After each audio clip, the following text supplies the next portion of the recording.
Bonjour à tous, c'est Sylvain. Bienvenue dans cette vidéo. Aujourd'hui, nous allons décoder un concept clé de l'écosystème ICT, la Candle Reality Theory ou CRT. L'objectif est simple, simplifier la lecture de votre billet institutionnel en comprenant la mécanique interne des bougies. L'axiome de départ est le suivant. Pour l'IPDA, c'est-à-dire l'algorithme interbancaire qui livre le prix, chaque bougie sur une unité de temps supérieure n'est pas une simple bougie. C'est un range complet sur une unité de temps inférieure.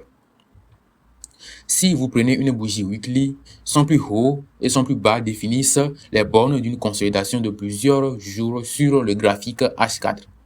C'est précisément pour cela que les liquidités situées sous le previous daily low ou au-dessus du previous daily high provoquent des réactions violentes. Ce ne sont pas juste des lignes sur votre écran, ce sont les extrémités d'un range algorithmique. Une seule bougie high time frame raconte toute l'histoire structurelle des low time frames. Notre rôle est d'analyser comment la bougie actuelle réagit par rapport au range de la bougie précédente pour anticiper le mouvement de la bougie suivante. Voyons le premier scénario théorique. Dessinons notre bougie de référence, la bougie 1.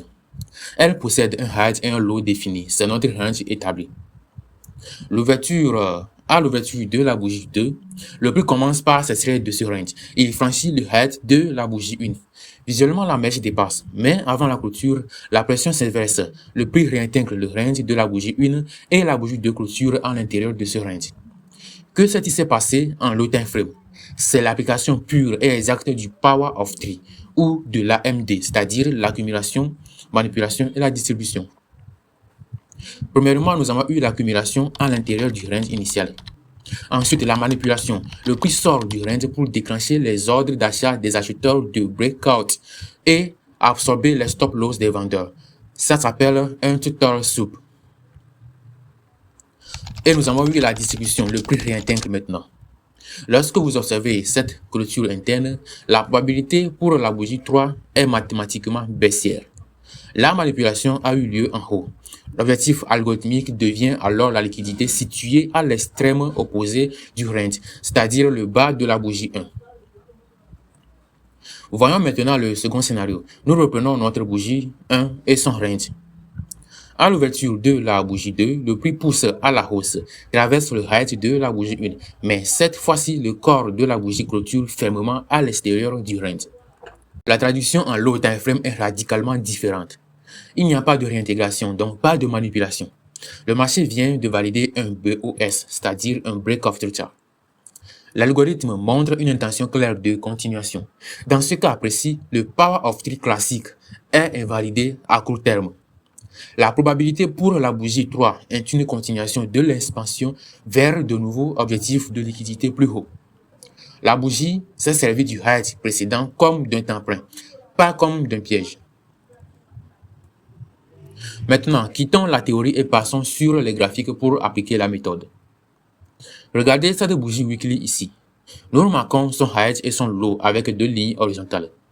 C'est notre range CRT. Maintenant, descendons sur l'unité de temps de travail, le graphique H4, pour observer le comportement de la bougie weekly suivante. Regardez ce qui se passe au début de la semaine suivante. Le prix monte, dépasse la ligne supérieure, c'est-à-dire le high weekly précédent. Pour un trader amateur, c'est un signal d'achat, mais observez la clôture des bougies, H4. Le prix échoue à se maintenir, réintègre la zone et la semaine se clôture avec un corps weekly situé sous le high de la semaine passée.